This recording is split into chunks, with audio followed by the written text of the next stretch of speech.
estudantes e professores. Eu sou a professora Darlinda Monteiro e agora nós vamos conhecer o objeto de conhecimento da nossa aula. O objeto de conhecimento é cinética química, modelos explicativos das velocidades das transformações químicas. Detalhamento, introdução ao estudo da cinética química e aplicações no cotidiano. Então, vem comigo para a nossa aula.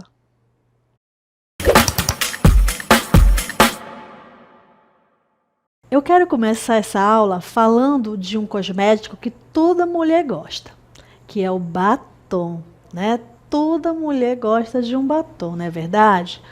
Só que gosta do batom, mas muitas delas também desconhecem a importância da validade desse produto, porque todo produto de cosmético tem um prazo de validade. E a gente temos que ter esse hábito, não só no batom, não só de querer saber a validade do batom, mas de todo cosmético que nós utilizamos.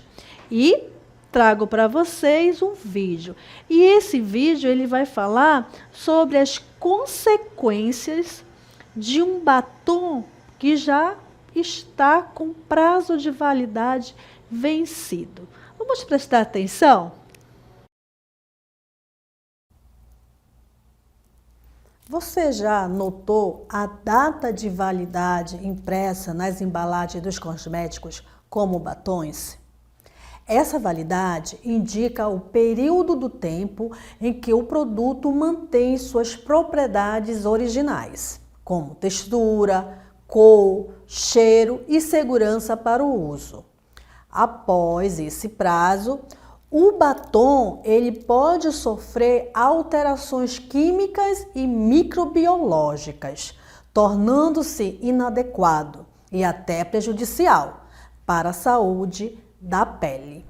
A validação do tempo de uso de um batom está relacionado a vários fatores químicos como a oxidação de componentes lipídicos, óleos e ceras, que pode causar mau cheiro e alteração da cor. Evaporação de solventes voláteis, afetando a textura. Degradação de pigmentos, que modifica a tonalidade original. Proliferação de micro-organismos. Caso o batom seja armazenado em locais quentes e úmidos ou manipulado com frequência sem higiene adequada. Esses processos estão ligados à ação do tempo, da luz, do ar e da temperatura, que aceleram as reações químicas e físico-químicas indesejáveis. Por isso, usar produtos vencidos pode causar alergias, ressecamentos e infecções. A química, nesse contexto, permite compreender por que é tão importante respeitar a validade dos cosméticos e como a estabilidade química garante a eficácia e a segurança do que usamos no nosso dia a dia. Olha aí, né? A importância dos estudos da química para o nosso dia a dia. Então, a validade de qualquer produto, ele está relacionado ao estudo que nós vamos fazer hoje, que é da cinética química. Mas, afinal, o que significa cinética química? É a parte da química que vai estudar a velocidade das reações químicas e os fatores que a influenciam. É isso mesmo, gente. Ó, o que acontece? Com o passar do tempo, qualquer produto, seja ele alimento, ou seja, de cosmético, eles vão reagindo, tá? Ocorrem as reações químicas. Essas reações químicas aí pode ser uma oxidação que ocorre, uma hidrólise, ou também pode ocorrer uma degradação térmica, tá? Isso aí, gente, em qualquer produto industrializado, tá bom? O que que acontece? Acontece que alguns fatores podem influenciar essas reações no tempo mais rápido, tá? E que fatores são esses que podem acelerar para que ocorram essas reações químicas?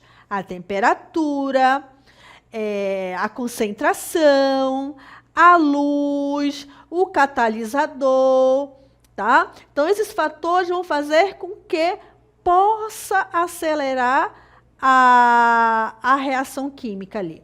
Então, e aquele meio ficar propício à criação, né, de micro-organismos, tá bom? Então, isso aí é uma preocupação da química, é saber controlar essas velocidades, fazer com que essas velocidades, elas sejam lentas e não sejam reações rápidas, senão nossos alimentos, nossos cosméticos vão estragar com muita facilidade, tá bom? E aí eu trago para vocês um exemplo de uma reação química. Essa reação química, ela é realizada no laboratório, tá? Que é a reação do peróxido de hidrogênio, que é da água oxigenada. Observem que ela é uma reação, ela é lenta, né? Ela se degrada lentamente, só que quando você adiciona um catalisador, né? Que a gente percebe aí no início do vídeo, quando é adicionado um catalisador, olha o que acontece com a reação. Ela acelera. Então, o fator aí que faz com que haja a aceleração dessa reação química é um catalisador. O peróxido de hidrogênio, ele é conhecido como água oxigenada, né? E a água oxigenada, ela é muito estável, gente. Então, e ela é utilizada em muitos produtos de cosmético. O que que a gente faz para que haja uma diminuição nessa estabilidade? Você precisa armazenar produtos que tenham água oxigenada em frascos escuros, longe da luz, para que a reação ela não acelere, tá bom? Além disso, nós temos outros tipos de reações químicas. As reações químicas, elas podem ser reações rápidas, lentas ou moderadas, tá? Um exemplo de reação lenta, a queima de uma vela, é uma reação lenta. A chama de um palito de fósforo, é uma reação rápida. A dissolução, aqui que a gente está vendo, de um comprimido efervescente, depende. Se for em água fria, a reação é lenta. Se for em água quente, a reação é um pouco mais rápida. E nós temos aí também a ferrugem, né? Que a gente chama de reação de oxidação, que é uma reação moderada. Então, vocês podem perceber, né, que existem vários tipos de reações químicas e é importante a gente perceber como é que se faz para que essas reações elas ocorram lentamente, dependendo da situação, ok? E agora a gente vai ver alguns vídeos de reações químicas que vai nos mostrar, né, reações que no laboratório podem ocorrer lentamente, ou rápidas ou moderadas. Vamos assistir esses vídeos. Olha aí. Observe essa reação que ela é chamada carinhosamente de reações de relógio químico. Essa reação, observem que é uma reação, ela é muito rápida, essa reação. Ela ocorre com disulfato de sódio e iodeto de potássio, né? E a gente vê que ocorre aí uma mudança, né, de coloração. E se a gente não prestar atenção, a gente perde aí, né, essas mudanças. Essa aí, gente, é uma reação muito rápida e ela é conhecida como latido de cachorro. Não sei se vocês ouviram, né? Olha aí, quando ocorre, né, a quebra das ligações dos reagentes, a gente ouve um latido, tá?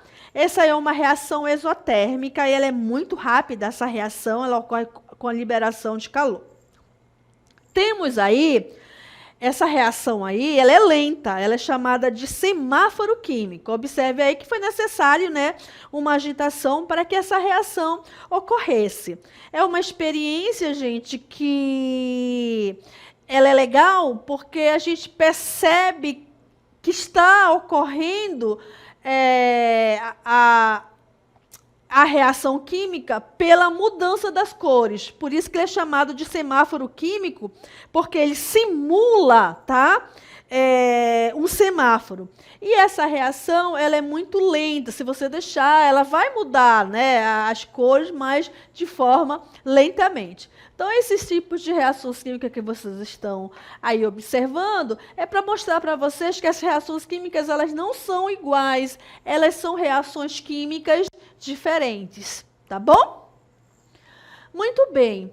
Agora, essas reações químicas, elas não ocorrem de qualquer jeito. Elas precisam ter algumas condições para que as reações elas ocorram, tá?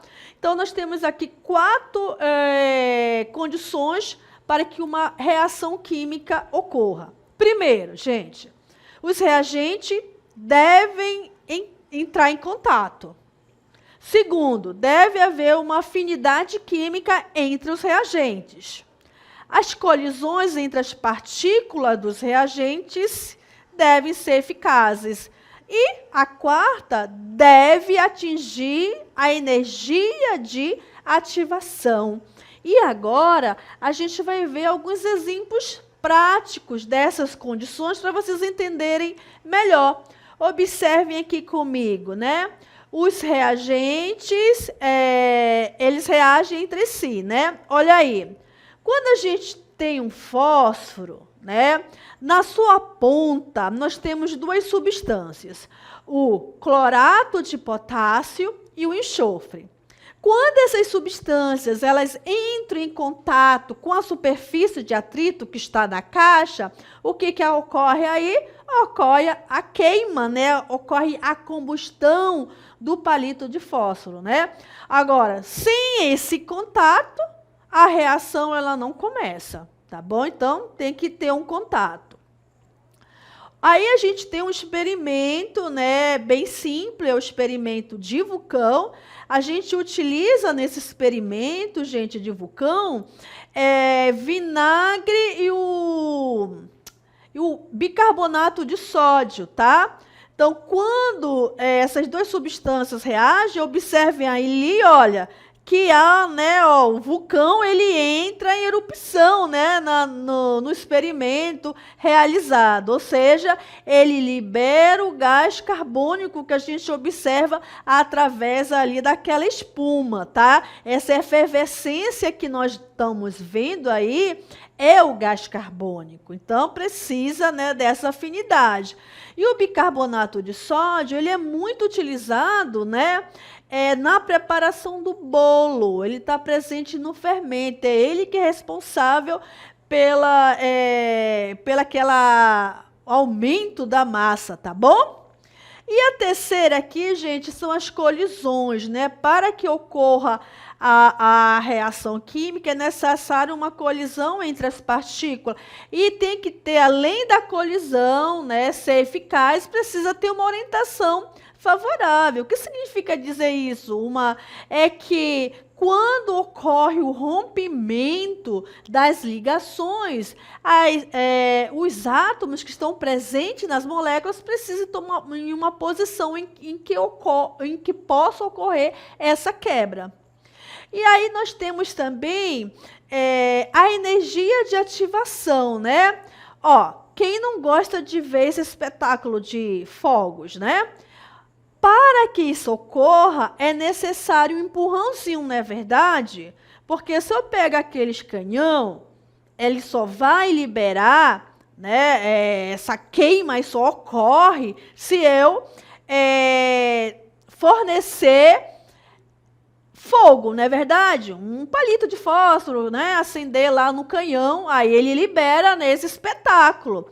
E quando a gente faz isso, a química ela chama essa quantidade de energia que você favoreceu para ocorrer essa queima dos fogos, ela chama de energia de ativação, que é uma energia mínima necessária para que ocorram as reações químicas, ok? E aí a gente tem aí um infográfico, observem esse infográfico. E esse infográfico, ele traz aí, né, as condições para que a reação ela possa ocorrer. Então, você não esqueça, né, dessas condições aí, ó. Os reagentes devem entrar em contato, deve ter afinidade química entre os reagentes, nem sempre os reagentes têm afinidade, né, para que ocorra a quebra e ocorra a formação de novos produtos, tá? Às vezes, essa afinidade química não existe, ok? As colisões entre as partículas dos reagentes devem ser eficazes, né? Ter uma orientação favorável, uma quebra, uma orientação correta, e deve-se atingir a energia de ativação, né? Uma energia mínima que você mesmo fornece para que aquela reação ocorra. E interessante que essa energia de ativação, a gente pensa que está muito longe da gente, mas não. A cozinha a gente vive fornecendo energia, né? Através do calor no preparo dos alimentos.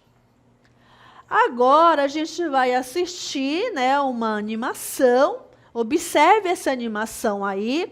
Essa animação, ela vai nos mostrar, né, essa afinidade química que deve existir entre os reagentes. Então, eu tenho aí a quimiquinha no laboratório e ela está fazendo um experimento. Ela está reagindo o sódio com a água e depois ela vai reagir o ouro com a água. Eu quero que vocês observem novamente quando a quimiquinha ela adiciona o sódio na água. Olha o que acontece. Vamos esperar aí, né? Ela vai já pegar esse sódio e vai adicionar a água. Ó, a reação ela ocorre e observem vocês que a reação ela não é lenta, ela é uma reação violenta, realmente é uma reação perigosa. Ela deveria estar usando um óculos, deveria estar numa estufa, fazendo não dessa forma aí, tá bom? Agora, quando ela adiciona o ouro à água, nada ocorre. Aí vocês devem se perguntar, por que, professora, aqui não ocorre uma reação? Primeiro que não tem água, não tem, o ouro não tem afinidade com a água. Se tivesse, ocorreria uma explosão, ocorreria uma mudança de coloração. O ouro, ele é muito estável. O que significa dizer isso? Ele não se oxida com facilidade, tá bom? Ok? Então é isso. Que esse experimento quer nos mostrar, né, aí como ocorre essa afinidade química, ok? Muito bem. Agora vamos falar sobre os fatores que afetam a rapidez das reações. é importante. Então, quando se está no laboratório, né, está se fazendo estudo da cinética química, de novos materiais, de novos produtos, é necessário observar isso daí, ó. Tá? A pressão, a temperatura, a concentração, a superfície de contato vão alterar a velocidade da reação? Se a gente não tem o hábito, mas todo produto industrializado, qualquer produto que nós utilizamos lá tem o prazo de validade, lá tem como você deve armazenar o determinado produto, principalmente remédio. Observem também que muitos dos produtos, eles têm um tempo de validade. Tem produto que você abre hoje, tem que consumir hoje. Mas tem produto que você pode guardar na geladeira. Aí o fator é a temperatura. Quando eu coloco o produto na geladeira, ele vai retardar ali a reação química. Bacana, mas ele tem um prazo. Tudo tem um prazo, tá, gente? Então, a gente não tem um hábito, mas é necessário a gente mesmo em casa perceber essas mudanças, porque aquele alimento pode trazer determinadas consequências, tá? Então, os fatores que podem acelerar uma reação química: pressão, temperatura, a concentração e a superfície de contato. Então, esses fatores podem ou aumentar ou diminuir as reações químicas. Ok? E aí eu quero falar sobre um fator, que é o fator temperatura. Ó, quando colocamos um bolo no forno, a temperatura elevada, ela acelera as reações químicas. A gente tem que ter cuidado, porque muito alta temperatura pode até queimar o bolo, não é verdade? Mas na temperatura correta, né? O que a gente percebe? Que ocorre uma decomposição do fermento químico, tá? Ou seja, o bicarbonato de sódio, que é uma substância química que está presente no fermento, ele libera o gás carbônico. Esse gás carbônico, ele forma bolhas, tá? E essas bolhas é que faz a massa crescer, como a gente pode perceber aqui no bolo, né? Ou no pão, né? Pode ser um pão, pode ser um bolo, né? Por que isso acontece?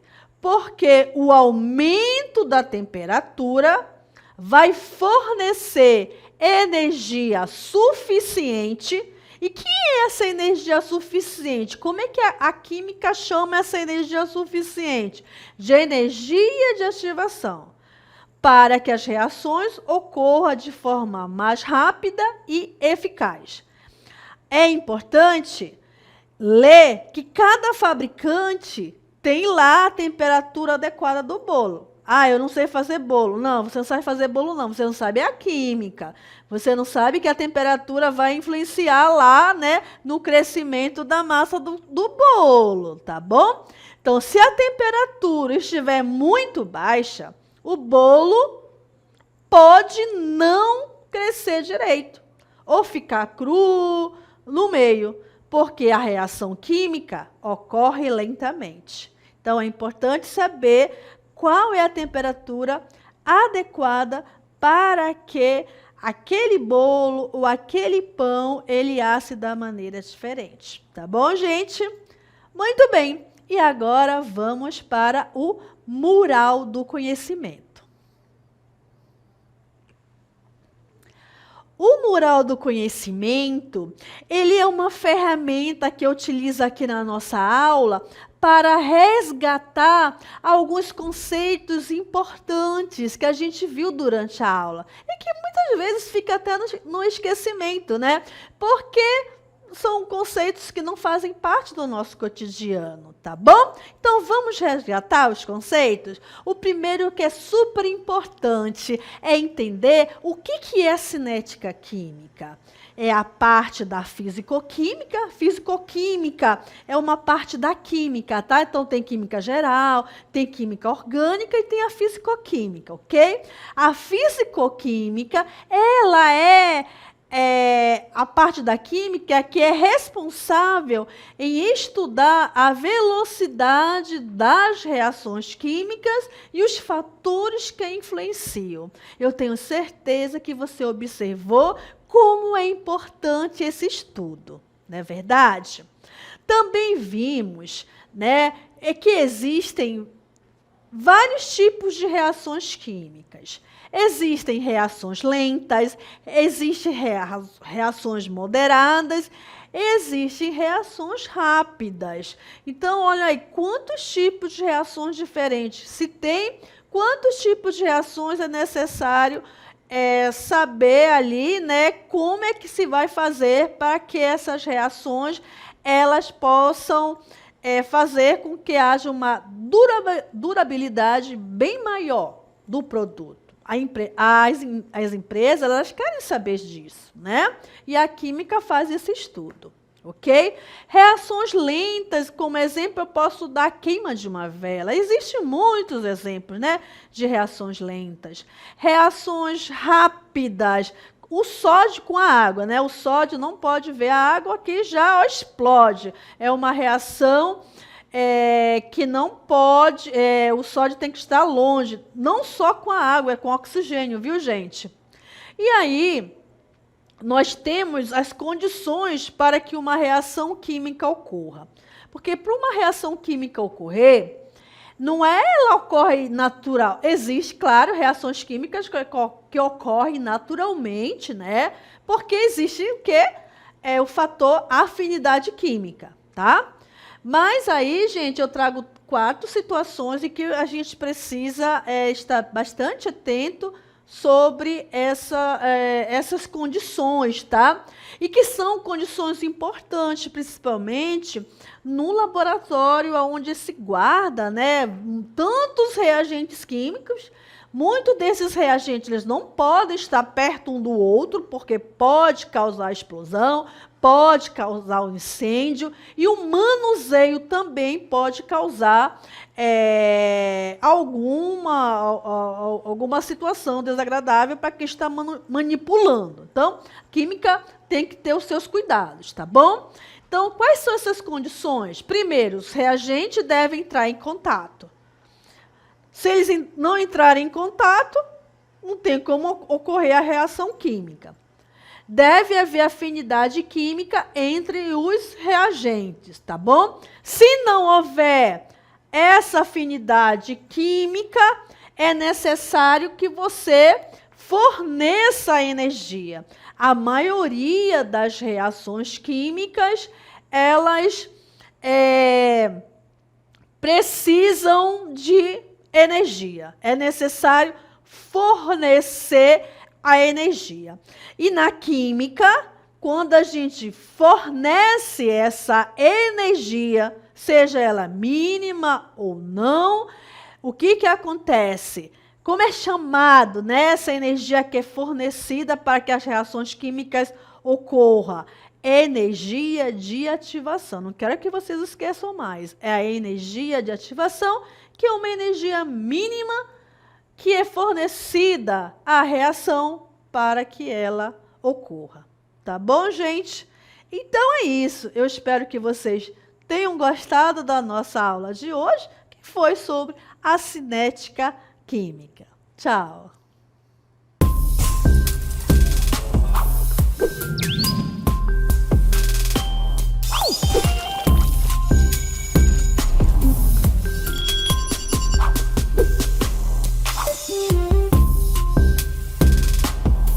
Thank you.